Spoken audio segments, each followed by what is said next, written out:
In addition to claiming these products were safe, the biotech industry claimed they would increase yield. Advances in biotechnology can help us produce more food on land we already cultivate or on land that's currently unsuitable for farming. Monsanto submitted a regulatory package to both the FDA and the EPA for Roundup Ready soybeans, the first really big commercial crop. It's really very curious, how shallow actually the science was. They didn't look at routine stresses, drought, plant pathogens, other things that, soybean plants deal with in the environment. In the year 2000, a team of scientists based at the University of Arkansas documented decreases in the size of the root system, and under droughty conditions, these reductions were 25%.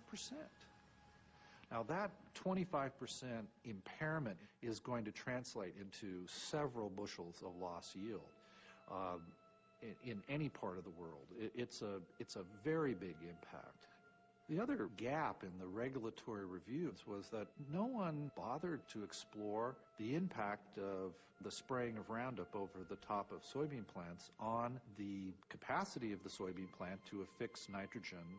And it's one of the most important environmental benefits of soybeans. It's a legume, like peas, so you don't have to put nitrogen fertilizer in your garden when you're growing peas or soybeans.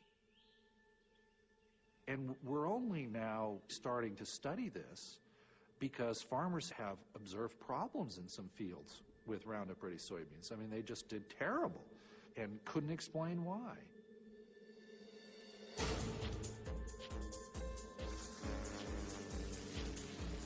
One of the biggest threats to yield comes from superweeds, weeds that have become resistant to herbicides like Roundup.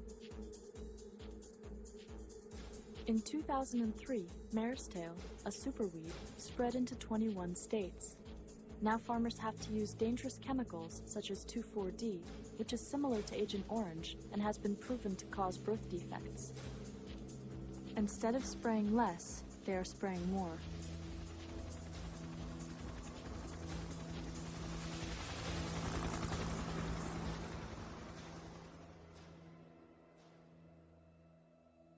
But how did this controversial new technology get approved by the government in the first place? At the end of the first Bush administration, George Bush's administration, Dan Quayle ran something called a Competitiveness Council. We will ensure that biotech products will receive the same oversight as other products, instead of being hampered by unnecessary regulation. What Quayle's council recommended is that there be no regulation at all for these foods. This outraged FDA scientists. There is voluminous documentation showing that FDA scientists said this food needs to be tested. This food can be toxic. This food can create new allergens. The genetic engineering process, the cell invasion technique that is genetic engineering, can lower nutrition. It can create immune problems in laboratory animals. All these things need to be tested, much less the environmental effects. But Dan Quayle and his council said, no way. We want to be the first in the world to market this food. FDA still said no. So what do? They brought in a deputy commissioner for food policy, a man named Michael Taylor. Michael Taylor used to work at King & Spalding as Monsanto's senior counsel there. He had written up the industry regulations, which were basically no regulations, and of course, he allowed this no regulation policy to become official U.S. policy in 1992. Monsanto employees and government regulatory agency employees are the same people. And to give you one example, there's countless names on this list, but one that kind of stands out to me, the biggest, is Linda Fisher. Linda Fisher, for the past 7 years, has been an executive vice president for Monsanto Corporation. She is now the deputy minister for the EPA, also as a deputy minister under George Bush Sr.'s administration. Prior to that, she was with Monsanto. And prior to that, she was with the EPA. She's been back and forth 3 times. And the list goes on and on like that in Washington.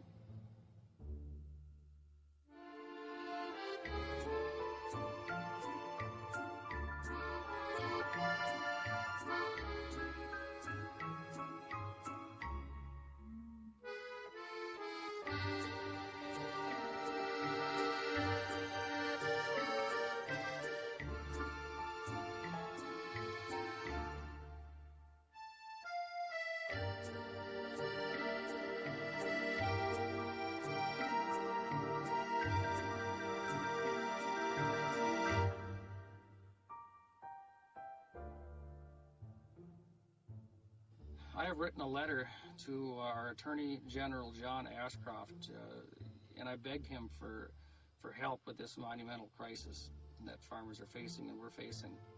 His response was that it is not their policy to get involved in private litigation matters.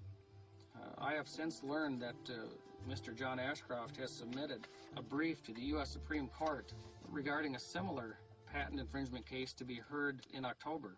He preyed upon the Supreme Court to uphold these new plant patents to protect the corporations that own the patents.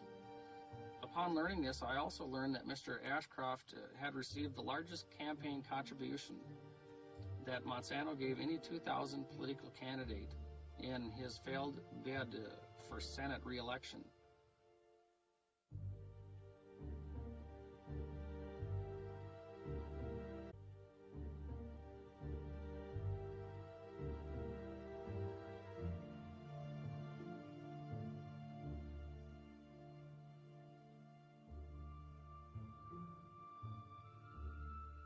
Deregulate, which is basically telling from the executive branch everybody to look the other way. Companies now do testing themselves and report their findings to the government. The process is voluntary. If we started really asking the right questions, we would stop this technology for the next 50 or 100 years. But just the opposite has happened. In the U.S. alone, genetically modified canola, corn, cotton, and soybeans, which were non-existent in the 1980s, were grown on 3.7 million acres in 1996. That jumped to 100 million acres in 2003.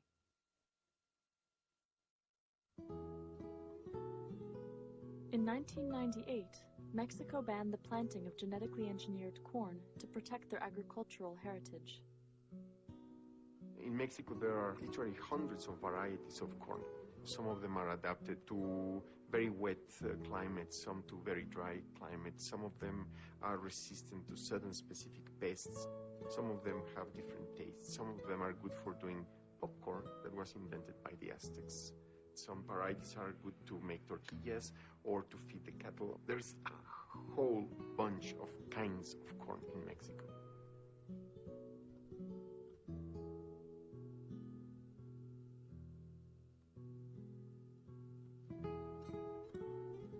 Around 7,000 years ago, the people who lived in Mexico started domesticating maize, or corn, and an intimate relationship developed between humans and the plant. Corn is not only their food supply, it is also part of the culture.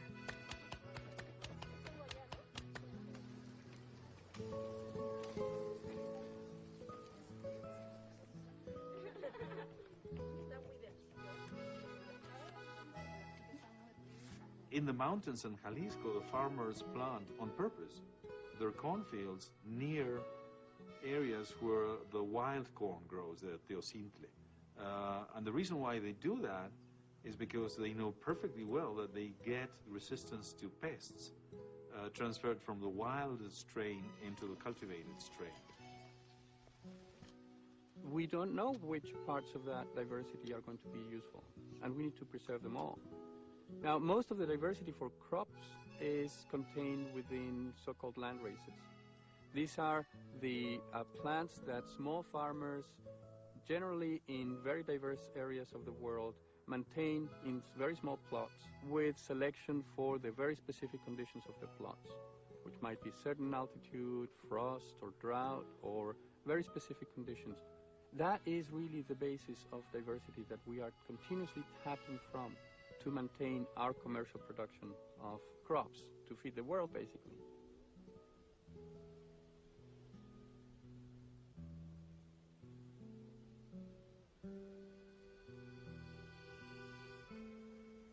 The 1970 corn blight in the United States destroyed millions of acres of corn. The U.S. was lucky to find a strain of landrace corn originally from Mexico that could resist the blight. In the year 2000, Dr. Chapella discovered genetically modified corn growing in this remote area. The campesino farmers had bought kernels of unlabeled American GM corn from their local government store to eat. And as farmers have done for thousands of years, they ate some and planted some. Farmers make no difference between seed and grain for the obvious reason that grains are seeds and are viable seeds. They have a little embryo. They have the little baby inside the seed, and if you put it in the ground, it will germinate. The genetically modified seed crossed with the landrace corn, and contamination entered the gene line of this ancient grain. Ese maíz se come, se está vendiendo a toda la población y en todo México, supongo. Porque no saben en realidad qué No, consecuencias pues puede tener. es un maíz para consumo humano. Entonces, ¿cómo va a ser malo, no? It is cheaper for Mexicans to buy imported corn from the United States than it is to grow it themselves. This is because American corn is subsidized by the taxpayers, whereas Mexican corn is not subsidized. Nevertheless, many Mexicans prefer to grow their native corn varieties. ¿Por qué usted está tan necio de estar plantando la misma semilla todos los años? ¿Por no comprar? Bueno, nosotros lo tomamos como un ahorro, porque también a veces, digamos, falta de económico, pues no tenemos que correr a la CONASUR para comprarlo. Sin embargo, estamos comiendo, según nosotros estamos comiendo lo mejor, porque es un maíz que es... Todo eso. Sí. Es que el trabajo que ustedes hacen aquí es un trabajo que reditúa, pero para el mundo. Sí.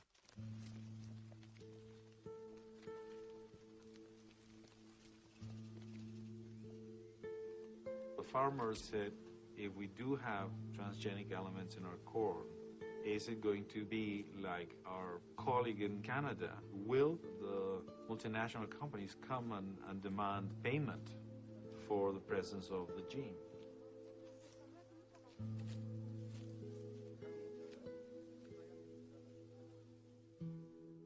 In November 2001, Dr. Chapella published a peer-reviewed paper in the science journal Nature revealing the GMO contamination.